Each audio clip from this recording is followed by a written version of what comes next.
सात संगत जी प्रेम से कहना धन निरंकार जी। सात संगत जी, महिला के जीवन में ज्ञान और कर्म का संबंध।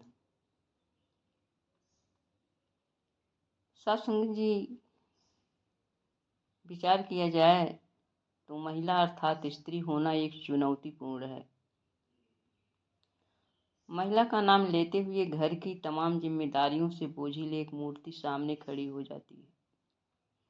अर्थात सभी के मुख से सुना जाता है कि महिलाओं के कंधे पर गृहस्थी की 80% जिम्मेदारियां होती हैं।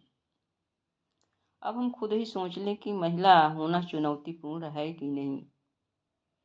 लेकिन अगर कुछ बहनें जो वर्किंग हैं अर्थात बाहर नौकरी या बिजनेस कर रही हैं तो देखने में वे आज़ाद दिखती हैं, पर कटे पर वाले पक्षियों की भांति जो कुछ दूर तो जाते हैं लेकिन फिर लौटकर अपने ही घोंसले में आते हैं, क्योंकि आगे जाने में वो सक्षम नहीं है।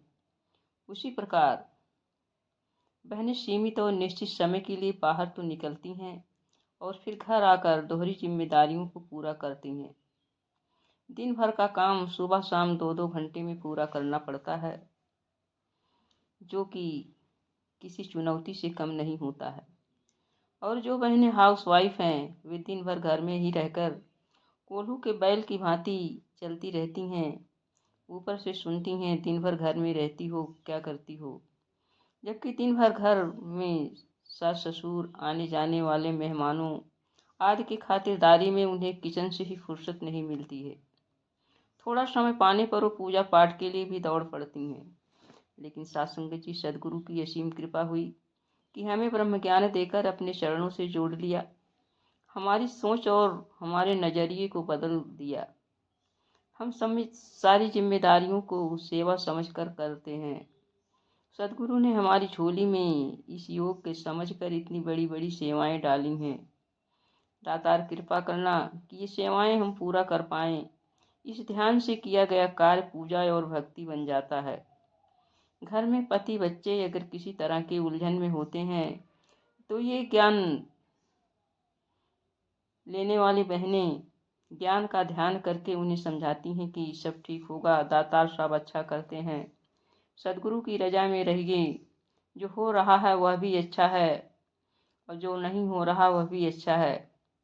बाहर से पति एवं बच्चों के आने पर मुस्कुरा करके स्वागत करना, प्रेम से उनके लिए जलपान आदि की व्यवस्था करना, या समझ करके कि ये परमात्मा के ही रूप हैं, सदगुरु के ही रूप हैं, ये सेवाएं मुझसे अच्छे ढंग से हो पाए, इस तरह से ये ज्ञान जो उनके कर्मों में उतर करके वो उनके जीवन का श्रृंगार करता चला जाता है। सत्संग जी, कहीं से भी कोई कड़वाहट नहीं आती है। घर के बूढ़े बुजुर्गों का सदगुरु स्वरूप समझ करके हर तरह से उनका सेवा सत्कार जो बहनें करती चली जाती हैं तो बहनों के जीवन में 4 चांद लग जाता है। ऑफिस में कुछ भी हो लेकिन घर में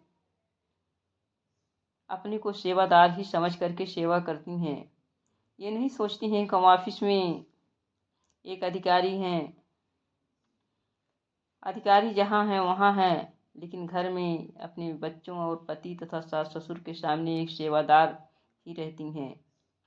उनका घर एक मंदिर अर्थात सत्संग भवन से कम नहीं होता है, क्योंकि मंदिर और सत्संग भवन ईंट एवं पत्थरों एवं कंक्रीट से जोड़कर नहीं बनता है, बल्कि वहाँ का माहौल ही उसको सत्संग भवन एवं मंदिर बनाता है। क्योंकि सत्संगत जी, सभी लोग कहते हैं कि ईंट और पत्थरों से बने हुए मकान को महिला ही घर बनाती है। अर्थात जिस घर में महिला गृहस्थ जीवन को अच्छे ढंग से चलाती है, सभी को प्यार मोहब्बत से रखती है, सभी उसके मन में झुकाव होता है, सहनशीलता होती है, सत्संग जी, वह घर जो है मंदिर बन जाता है, घर घर ही नहीं रहता है। आइए सत्संग जी, हम सदगुरु के बताए अनुसार भक्ति घर से शुरू होती है, इस बात का अपने जीवन में उतार कर चलें, जिससे हमारी अनन्य भक्ति होती चली जाए। सत्संग जी, अनन्य भक्ति का तात्पर्य है हनुमान जी ने भगवान राम से अनन्य भक्ति का वरदान मांगा था, अर्थात हम सब में तेरा रूप ही देखूं, तेरा रूप है संसार, सबका भला करो करतार। इस परमात्मा का स्वरूप ही पूरे संसार को समझ करके हम सबका वंदन करें, सबकी सेवाएं करें, सबके सामने जो है मीठा बोलें, तो यही अनन्य भक्ति है। और बहनें जो होती हैं घर में परिवार के सभी सदस्यों को परमात्मा का ही स्वरूप समझ करके सभी का उचित सेवा सत्कार करती हैं, ये किसी भी अनन्य भक्ति से कम नहीं होती है।